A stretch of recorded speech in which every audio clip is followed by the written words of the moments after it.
부동산 경매를 가장 쉽고 재미있고 정확하게 강의하는 새벽하늘 김태훈입니다.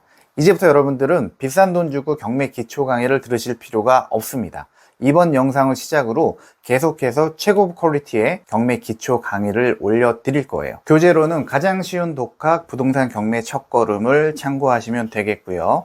꾸준히 반복해서 영상 시청하시면 여러분들은 경매 기초를 마스터하실 수 있습니다. 뿐만 아니라 비싼 돈 주고 듣는 그 어떤 강의보다도 훨씬 더 많은 고급 실전 팁들을 여러분들은 얻어가실 수 있을 겁니다. 구독하셔서 꾸준한 시청 부탁드리겠습니다. 우선 일상생활 속에서 부동산 경매가 어떻게 진행이 되는지를 먼저 살펴볼게요. A가 B에게 1억 원을 대출을 해줬어요. 우리가 돈을 빌려주면서 보통 차용증을 주고받죠. 뒤에서 말씀드리겠지만 이제 여러분들은 더 이상 이 차용증을 받고 돈을 빌려주면 안 됩니다. 어쨌건 돈을 빌려준 사람을 채권자라고 하고요. 돈을 빌린 사람을 채무자라고 하지요. 그런데 채무자가 돈을 안 갚아요. 제때 이자도 안 주고 그리고 빌린 돈도 안 갚아요. 그럼 대한민국에서 이 돈을 받을 수 있는 방법은 딱 두 가지가 있어요. 첫 번째, 인근 야산으로 채무자를 데리고 가서 땅을 파고 거기에 묻고 효과가 제일 빠르다고는 알려져 있는데 그럼 안 되죠. 이건 범죄 행위입니다. 잡혀갑니다. 그래서 나머지 두 번째 방법, 합법적으로 돈을 받을 수 있는 방법은 이것밖에 없어요. 소송을 하는 방법밖에는 없습니다. 이렇게 소송을 제기를 하고 제기한 사람을 원고라고 하고요. 채권자죠. 그리고 소송을 당한 사람을 피고라고 합니다. 채무자죠. 이렇게 소송이 진행이 되면 무조건 이기겠죠. 왜냐하면 돈을 빌려준 게 맞고 그리고 돈을 안 갚은 게 맞으니까요. 그래서 법원에서는 판결문을 줄 거예요. 그럼 이 판결문을 가지고 어떻게 해야 될까요? 채무자의 재산을 찾아야 돼요. 대표적으로 부동산이 있겠죠. 만약에 부동산이 없으면 이 판결문을 들고서 통장에 압류를 하거나 아니면 유체동산에 압류를 하거나 막 집에 들어가서 막 빨간 딱지 붙이고 이런 거 있잖아요. 여러 가지 방법으로 그 채권을 회수를 하는데 대표적으로 이 부동산이 있으면 이 부동산을 경매로 진행을 시킬 수가 있어요. 이렇게 경매가 진행이 되는 것을 강제 경매라고 해요.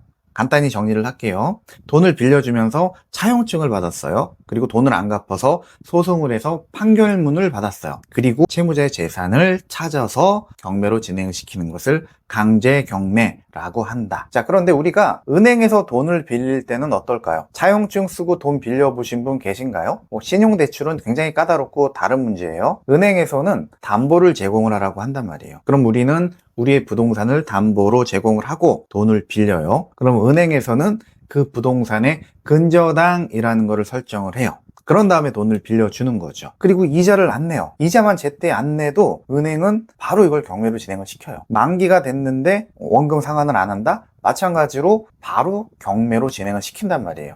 이렇게 경매가 진행이 될 때 소송이 필요할까요? 그렇지 않아요. 이렇게 근저당을 설정을 하면 소송 절차 없이도 바로 경매 신청 그리고 진행이 가능해요.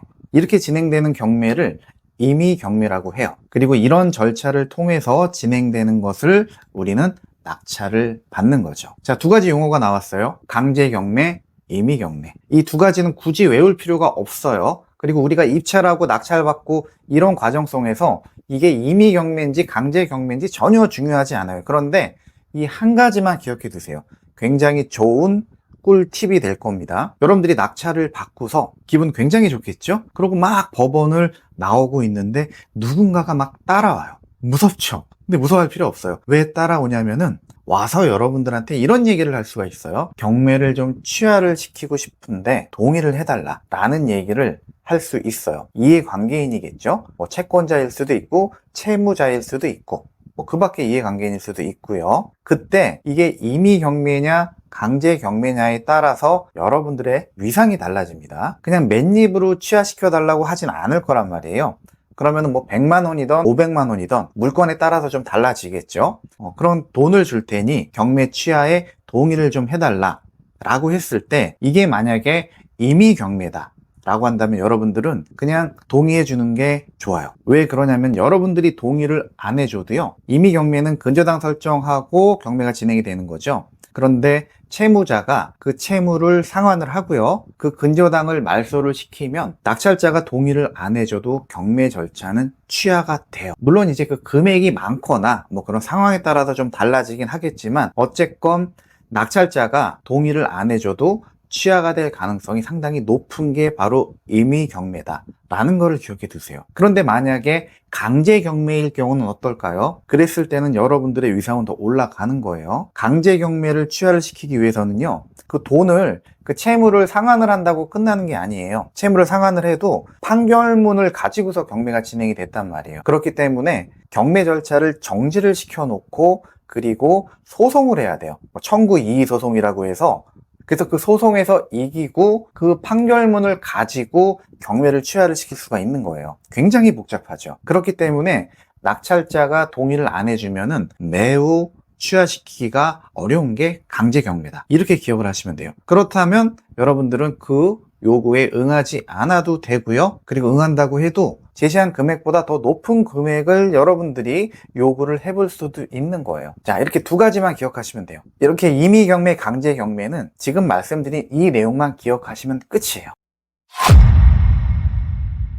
자, 이렇게 경매가 진행이 되고 그 경매 물건을 어딘가에는 게시를 해야겠죠. 그리고 우리가 볼 수 있어야 되잖아요. 경매가 진행되고 있다라는 것을. 그거를 볼 수 있는 사이트가 바로 법원 경매 정보 사이트예요. 예, 법원에서 운영을 하는 거고요. 이렇게 경매가 진행이 된 것들을 이 사이트에 다 올려서 누구나 볼 수 있게끔 그렇게 공고를 하겠죠. 들어가셔서 이렇게 지역별로 경매가 진행되는 현황들을 볼 수가 있고요. 해당 물건을 클릭을 하면 더 구체적으로 물건들을 볼 수가 있어요. 그런데 치명적인 단점이 있습니다. 그게 뭐냐면 등기 기록 열람이라고 돼 있죠. 이게 뭐냐면 등기사항 전부 증명서, 등기부 등본이에요. 이거를 매 건마다 우리는 봐야 돼요. 그 물건에 입찰을 하기 위해서는 뒤에서 나오겠지만 권리 분석이라는 거를 해야 되거든요. 근데 그 권리 분석을 하기 위해선 등기부를 반드시 봐야 돼요. 그래서 등기부를 보려고 클릭을 하면 공짜로 안 되죠. 건당 700원의 수수료를 내야 돼요. 그러니까 인터넷 등기소로 연결이 되면서 거기에 들어가서 일일이 클릭을 해서 결제하고 등기부를 볼 수가 있어요.